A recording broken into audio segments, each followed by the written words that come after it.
Hey everyone, and a very warm welcome, especially to all my Class 10 friends out there.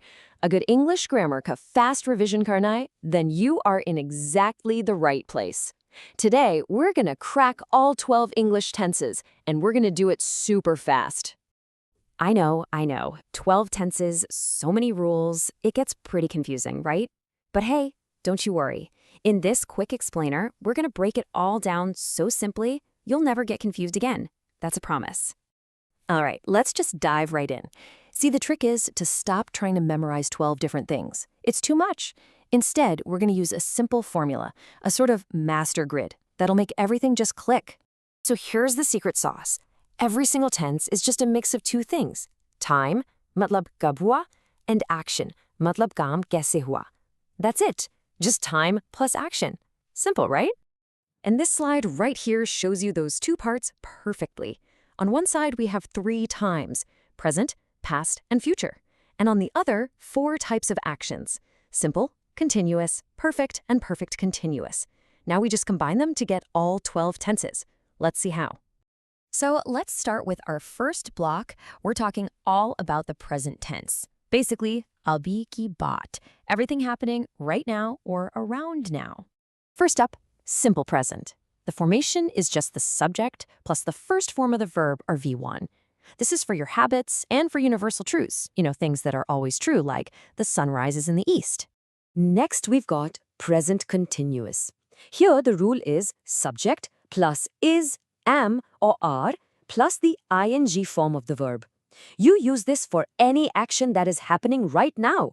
For example, you are watching this video. Bilkul abhi. Then there's present perfect. The formation is subject plus has or have plus the third form of the verb, V3. This one's super useful for actions that have just finished, like he has just gone out. And the last one for the present tense is present perfect continuous. Here it's subject plus has or have plus been, and then the ing form of the verb. We use this for an action that started in the past but is still continuing. Okay, present tense is done. Now let's move on to the next section and talk about actions that are already over. It's time to decode the past tense, jo beet gaya. First, the simple past. Honestly, this one's probably the easiest. It's just the subject plus the second form of the verb, V2. You use this for any completed action at a specific time in the past. For example, India became free in 1947. Then we have the past continuous. The rule here is subject plus was or were plus the ing verb. Think of it as an action that was in progress at a specific time in the past, like I was going to the market. Now for past perfect, which is really clever, formation is subject plus had plus the third form of a verb. We use this when 2 things happened in the past and you want to be clear about which one happened first. The classic example, right? The patient had died before the doctor came. And the last one for the past is past perfect continuous. It's formed with subject plus had plus been plus the ing verb. This is for an action that continued for some time in the past before something else happened. It might sound a little complex, but the rule itself tells you the whole story. All right, 2 down, 1 to go. Let's jump ahead and look at the future tense, the aane wala kal. Simple future is, you guessed it, super simple. It's the subject plus will or shall plus the first form of the verb. It describes any action that's going to happen in the future, like, I shall go to school tomorrow. Quick tip, shall usually goes with I and we. Next up, future continuous. That's subject plus will or shall plus be plus the ing verb. This just means that an action will be in progress at a certain time in the future.